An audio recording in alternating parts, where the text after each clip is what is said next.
آپ بھی عاشق رسول ہیں، آپ نے بھی عاشق رسول دیکھے ہیں، میں نے بھی عاشق رسول دیکھا ہے، لیکن یہ ابو بکر صدیق ہے جو رب نے انتخاب کیا ہے، جو رب نے اپنے پیغمبر کے ساتھ لگایا ہے، وہ ابو بکر صدیق ہے جس نے ماں کو یہ جواب دیا کہ اماں جان یہ ٹھیک ہے کہ تیری ممتا ہے جس کی وجہ سے تو نے دوائی تیار کی ہے، تیری ممتا کا تقاضا ہے تو نے میرے لیے چائے تیار کی ہے، تیری ممتا کا تقاضا ہے کہ تو نے میرے لیے مرہم کا انتظام کیا ہے، تیری ممتا کا تقاضا ہے کہ تو نے میرے لیے دوائی کا انتظام کیا ہے، یہ سب کچھ آپ کی ممتا کے تقاضے ہیں، لیکن کچھ میرے بھی تقاضے ہیں، میرا ایمان کا تقاضا یہ ہے، میری سچائی کا تقاضا یہ ہے کہ میں جب تک محمد مصطفیٰ کا چہرہ نہیں دیکھوں گا اس وقت تک کوئی دوائی استعمال نہیں کروں گا۔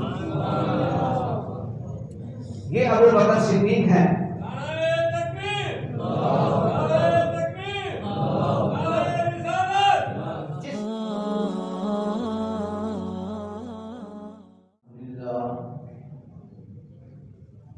الحمد للہ وحدہ والصلاة والسلام علی من لا نبی بعدہ وعلى آلہ وأصحابہ الذین أوفوا عہدا الذین هم مفاتیح الرحمة ومصابیح النور۔ أعوذ بالله من الشيطان الرجيم، بسم الله الرحمن الرحيم۔ لقد سمع الله قول الذين قالوا إن الله فقير ونحن أغنياء، صدق الله العظيم وصدق رسوله النبي الكريم، ونحن على ذلك لمن الشاهدين والشاكرين، والحمد لله رب العالمين۔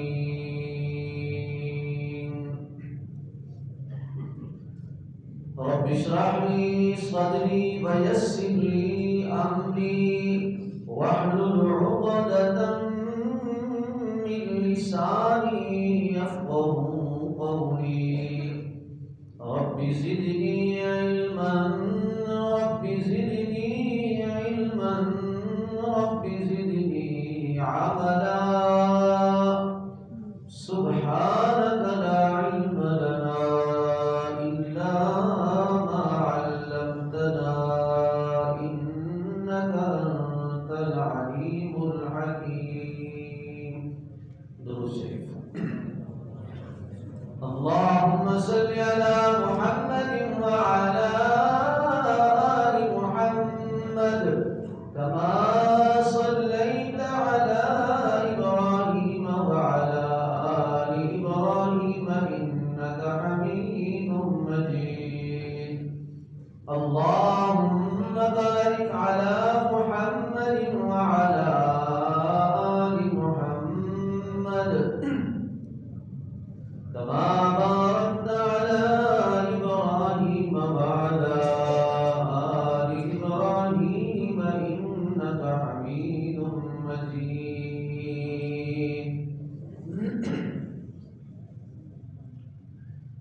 شامل محترم،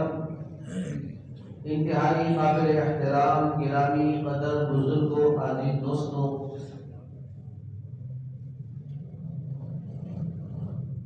گزشتہ جمعوں سے آپ حضرات ماہ جمادی الثانی کی مناسبت سے خلیفہ اول، خلیفہ بلا فصل سیدنا ابو بکر صدیق رضی اللہ تعالی عنہ کی سیرت کے حوالے سے قرآن و سنت کی روشنی میں گفتگو سماعت فرما رہے ہیں۔ اللہ رب الجلال نے سیدنا ابو بکر صدیق رضی اللہ تعالی عنہ کو وہ عظیم مقام عطا فرمایا ہے کہ جس طرح اللہ رب ذوالجلال نے اپنے نام کے ساتھ اپنے پیارے حبیب نبی کریم صلی اللہ علیہ وسلم کے نام کو وَرَفَعْنَا لَكَ ذِكْرَكَ فرما کر خاص کر لیا ہے کہ جہاں جہاں رب العالمین کا ذکر ہوتا ہے وہاں وہاں مصطفیٰ کریم کا ذکر ہوتا ہے، جہاں رب العالمین کی تعریف ہوتی ہے وہاں محمد مصطفیٰ کی تعریف ہوتی ہے، جہاں اللہ کا ذکر ہوتا ہے مصطفیٰ کا بھی ذکر ہوتا ہے، یہاں تک کہ رب العالمین نے کچھ عبادات ایسی بنائی ہیں کہ جن عبادتوں میں بھی اللہ کے ذکر کے بعد محمد مصطفیٰ کا بھی ذکر ہوتا ہے۔ نماز میں اللہ کا ذکر ہے تو نماز میں اتحیات میں بیٹھ کر محمد مصطفیٰ کا ذکر ہے، اذان میں اللہ اکبر کا ذکر ہے تو اشہد ان محمد رسول اللہ کا ذکر ہے، اقامت میں اللہ کا ذکر ہے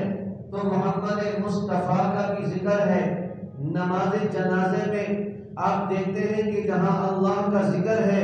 وہاں پر درود شریف میں محمد مصطفیٰ کا ذکر ہے۔ قبر کے سوال و جواب میں جہاں من رب کا اللہ کا ذکر ہے وہاں من نبیوں کا کہہ کر محمد مصطفیٰ کا ذکر ہے۔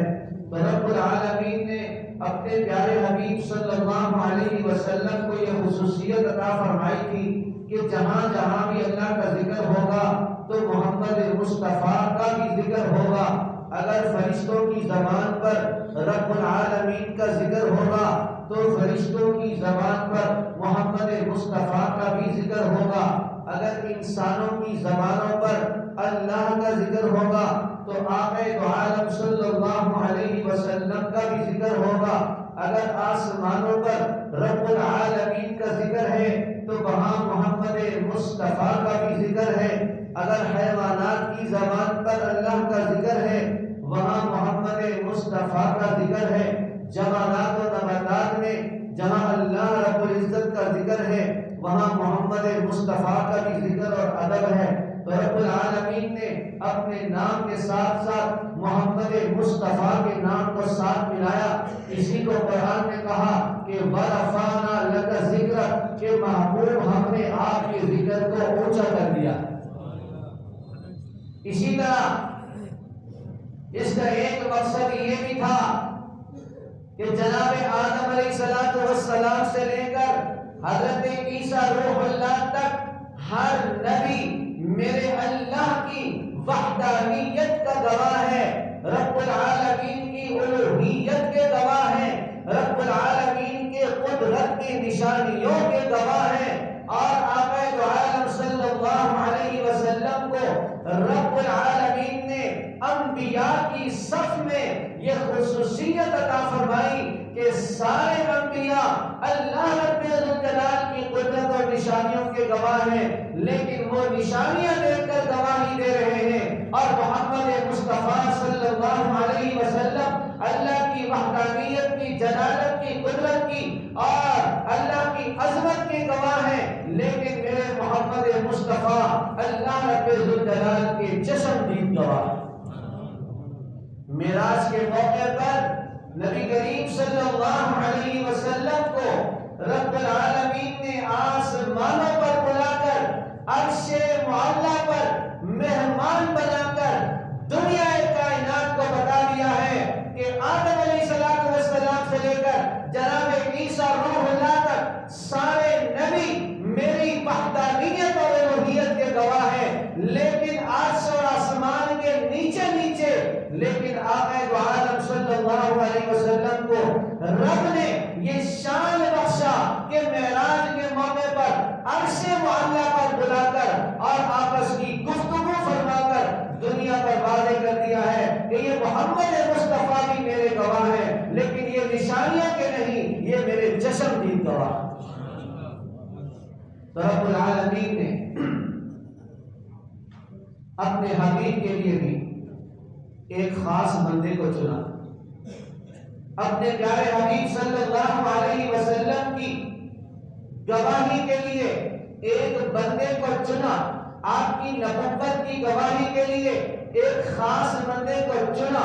آپ کی صداقت کی گواہی کے لیے ایک خاص بندے کو چنا، آپ کی شجاعت کی گواہی کے لیے اللہ رب ذوالجلال نے ایک خاص بندے کو چنا اور اس کا انتخاب کر کے رب نے قرآن کی زینت بنا دیا۔ فرمایا والذی جاء بالصدق وصدق بہ، کہ میرے پاک پیغمبر دنیا میں سچائی لے کر آئے اور تصدیق کرنے والا بھی ساتھ لائے، امانت لے کر آئے، اس امانت کی تصدیق کرنے والا بھی ساتھ آئے، اور جس طرح میرے آقا صلی اللہ علیہ وسلم کو رب العالمین نے رسالت دے کر بھیجا اور اس رسالت کی تصدیق کرنے والا بھی بھیجا، میرے اور آپ کے محبوب پیغمبر نے فرمایا لوگوں سب نے مجھے جھٹلایا، ابو بکر صدیق نے میری تصدیق کی۔ معراج کے موقع پر بھی آپ حضرات کے سن چکے ہیں، پڑھ چکے ہیں، سمجھ چکے ہیں کہ جب آپ صلی اللہ علیہ وسلم معراج کا قصہ لے کر دنیا کے سامنے، امت کے سامنے تشریف لائے تو لوگوں نے، مخالفین نے، دشمنوں نے، مشرکین نے مذاق اڑایا اور تماشا بنایا، جہاں تک کہ کہنے لگے کہ اس بات کی تو ابو بکر جو محمد مصطفیٰ کے دوست ہیں وہ بھی تصدیق نہیں کریں گے۔ چنانچہ بغلے بجاتے ہوئے، خوشی مناتے ہوئے، وفد کی صورت میں، گروہ کی صورت میں، جماعت کی شکل میں ابو بکر صدیق کے پاس گئے۔ مشرکین مکہ کے سردار کہ اے ابو بکر، جو تمہارا دوست ہے، جو تیرا نبی اور پیغمبر ہے، جس کے آگے پیچھے ہر وقت تو چلتا رہتا ہے، جس کی ہر بات تو سنتا ہے، دیکھا اس نے کیا دعویٰ کر دیا ہے اور کیا جناب والا قصہ بنایا ہے کہ جناب کو راتوں رات آسمانوں پر تشریف لے گئے ہیں، راتوں رات مسجد اقصی کی زیارت کر کے آئے ہیں، مسجد اقصی میں انبیاء کی امامت کر کے آئے ہیں، جنت دوزخ کا نظارہ کر کے آئے ہیں، اور تو اور رب العالمین سے گفتگو کر کے آئے ہیں۔ انہوں نے سمجھا، انہوں نے سوچا کہ شاید ابو بکر صدیق وہ پریشان ہوں گے، وہ غمزدہ ہوں گے، وہ اپنے دوست کے اس دعوے پر انکار کریں گے، ہمارا ساتھ دیں گے۔ لیکن آسمان دنیا نے دیکھا، دنیا کائنات نے دیکھا، فرشتوں نے دیکھا، رب العالمین نے دیکھا کہ ابو بکر صدیق نے جناب ابو جہل اور اس کے حواریوں اور اس مشرکین کے وفد کے سامنے بجائے سوچنے کے، بجائے پریشان ہونے کے،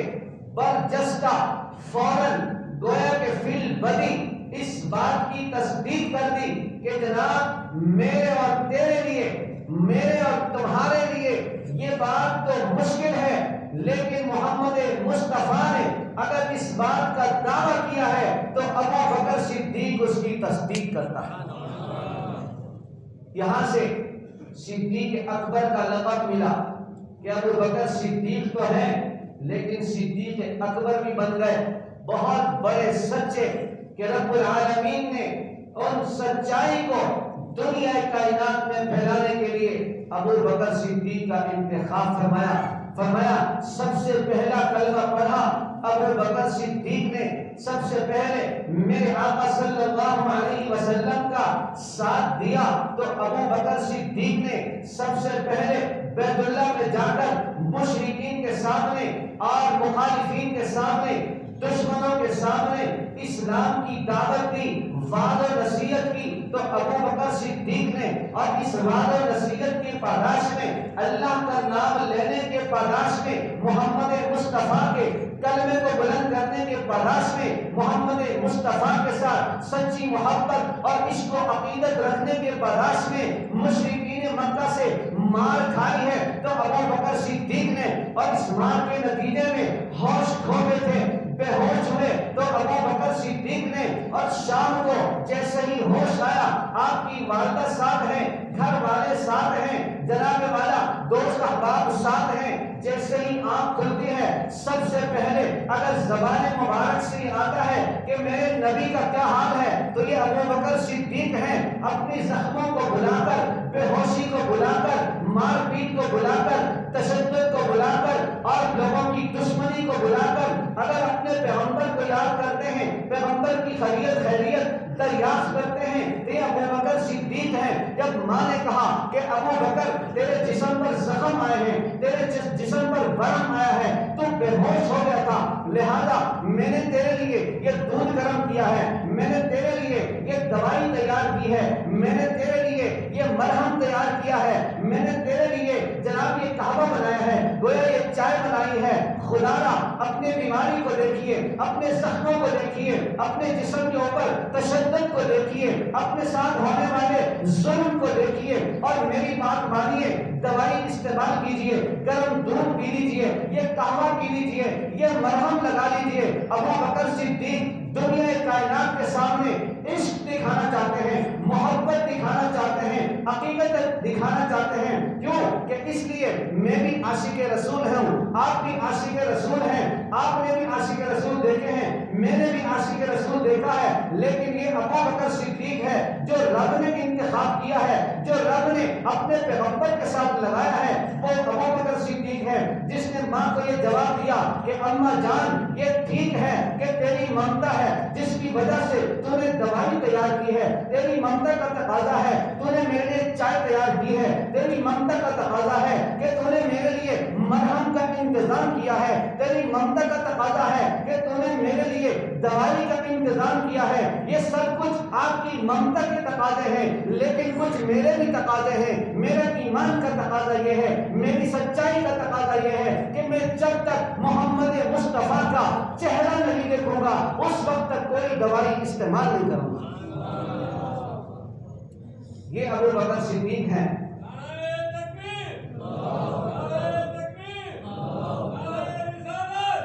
جس نے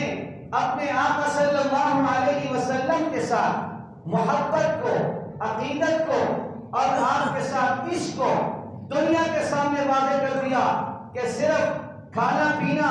اس کو محبت نہیں، صرف ساتھ دینا اس کو محبت نہیں، خوشی میں خوش ہونا اس کو محبت نہیں، صرف نعرہ لگانا اس کو محبت نہیں، بلکہ اگر عشق سیکھنا ہے، محبت سیکھنی ہے، عقیدت سیکھنی ہے، صداقت اور سچائی کا ساتھ دینا ہے، تو جس طرح ابو بکر صدیق نے ساتھ دیا کہ دشمنوں کی پٹائی، ان کے تشدد، ظلم اور بربریت ایک طرف، اپنے جسم کی زخم ایک طرف، تکلیف ایک طرف، لیکن محمد مصطفیٰ کی محبت عروج پر ہے، محمد مصطفیٰ کا عشق عروج پر ہے، آقا مصطفیٰ کی عقیدت عروج پر ہے۔ نہ زخم نظر آتے ہیں، نہ سختی نظر آتی ہے، نہ جناب والا جسم کی سوجن نظر آتی ہے، بلکہ قسم کھاتے ہیں کہ میں قسم اٹھاتا ہوں اس وقت تک میں نہ کھاؤں گا نہ پیوں گا جب تک محمد مصطفیٰ کا چہرہ نہ دیکھوں۔ چنانچہ ان کی والدہ، ماں تو ماں ہوگی، مجبور ہو گئی اور ڈھونڈنے لگی کہ ان کے اس وقت تک حضرت ابوبکر کی صدیق کی والدہ ایمان نہیں لائی۔ چنانچہ تلاش میں نکل پڑی کہ جناب رسول اللہ صلی اللہ علیہ وسلم محمد ابن عبداللہ کو تلاش کیا جائے تاکہ کم سے کم میرے بیٹے کو تو آرام آ جائے، تاکہ عشق اور عقیدت کے بیمار کو سکون آ جائے، تاکہ عشق اور عقیدت کا بیمار صحت یاب ہو جائے۔ چنانچہ حضرت عمر فاروق رضی اللہ تعالی عنہ کی بہن نے مدد کی اور آپ کو تلاش کرنے میں ساتھ دیا، اور حضرت ارقم کے ابن ارقم کے گھر پہنچے، دار ارقم میں، اور رسول اللہ صلی اللہ علیہ وسلم وہاں تشریف فرمائے۔ ابو بکر صدیق کو دو بندوں نے کندھا دے کر، سہارا دے کر اٹھایا اور رسول اللہ صلی اللہ علیہ وسلم کی طرف لے گئے۔ حضرت ابو بکر صدیق کو اتنی تکلیف تھی کہ آپ اپنے پاؤں میں چل نہیں سکتے تھے، مشکل سے پیر زمین پہ لگ رہے تھے، کبھی اٹھ رہے تھے کبھی لگ رہے تھے، اور اس طرح آپ کو سہارا دے کر جناب بارگاہ رسالت میں پہنچایا گیا۔ جب آپ صلی اللہ علیہ وسلم نے اپنے عاشق حقیقی کو دیکھا، جناب صدیق اکبر کو دیکھا، پہلے کلمہ پڑھنے والے کو دیکھا، سب سے پہلے ساتھ دینے والے کو دیکھا،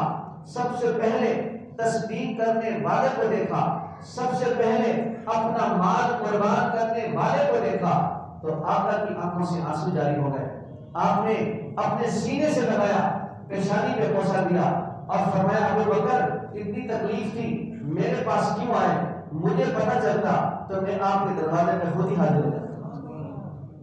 یہ سرکار دو عالم صلی اللہ علیہ وسلم کی محبت ہے کہ ابو بکر اس انداز میں اور اس تکلیف میں آنے کی ایسی ضرورت نہیں تھی, اور وہ خود تمہارے پاس موجود ہوگا, لیکن یہاں تو جناب سرکار دو عالم صلی اللہ علیہ وسلم سے محبت کا درس ہمیں دیا جا رہا ہے, ہمیں سمجھایا جا رہا ہے کہ دکھ ہو, تکلیفیں ہو, پریشانی ہو, غربت ہو, کچھ بھی ہو, آقا صلی اللہ علیہ وسلم کو اپنے پاس بلانے کی تکلیف نہیں دینی ہے, بلکہ آقا کی خدمت میں خود حاضر دربار ہونا ہے. آقا کے دروازے پر خود حاضری دینی ہے, چاہے وہ چل کر ہو, چاہے وہ جسم کو رگڑ کر ہو, چاہے وہ دو آدمیوں کے سہارے سے. چنانچہ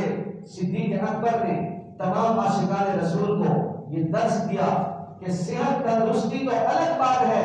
بیماری, تکلیف اور سختی اور جسم کے تشدد کے باوجود بھی خود سرکار کے دربار پہ حاضر ہونا, خود سرکار جو عالم صلی اللہ علیہ وسلم کے نبوت و رسالت کے حلقے میں پہنچ جانا, یہ ابو بکر صدیق کی سنت ہے. یہ ابو بکر صدیق کی سچائی کی دلیل ہے کہ سرکار دو عالم صلی اللہ علیہ وسلم کے پاس حاضر ہوئے اور فرمایا یا رسول اللہ صلی اللہ علیہ وسلم, اور تو مجھے کوئی تکلیف نہیں ہے, بس ان ظالموں نے میرے چہرے پر بڑے وار کیے ہیں, چہرے پر مارا ہے, بس اسی کی کچھ سوجن ہے, باقی میری جان آپ کے لیے حاضر ہے. تو یہ سب سے پہلے بیت اللہ میں گویا وعدہ وصیت کرنے والے ابو بکر صدیق, سب سے پہلے مار کھانے والے ابو بکر صدیق, اور مکہ کی گلیوں میں سرکار دو عالم صلی اللہ علیہ وسلم کے ساتھ دینے والے ابو بکر صدیق, ہجرت کی رات میں تنے تنہا, انتہائی سخت رات میں, انتہائی خوفناک رات میں آقا دو عالم صلی اللہ علیہ وسلم کے ساتھ غار ثور میں جانے والے ابو بکر صدیق, اور اپنی اونٹنیاں پیش کرنے والے ابو بکر صدیق, آقا کے لیے کھانا تیار کروانے والے ابو بکر صدیق, اور ان کی گھرانہ جس کا خدمت گزار کر رہا ہے وہ ابو بکر صدیق. اور غار ثور میں پہنچنے کے لیے جب پتھریلی زمین آ گئی, جب پتھر نوکیلے پتھر آ گئے, جب پہاڑی آ گئی, آپ نے بھی دیکھا جن کو اللہ نے وہاں جانے کی توفیق دی کس قدر بلندی ہے کہ ٹوپی سر سے اتر جائے اور آدمی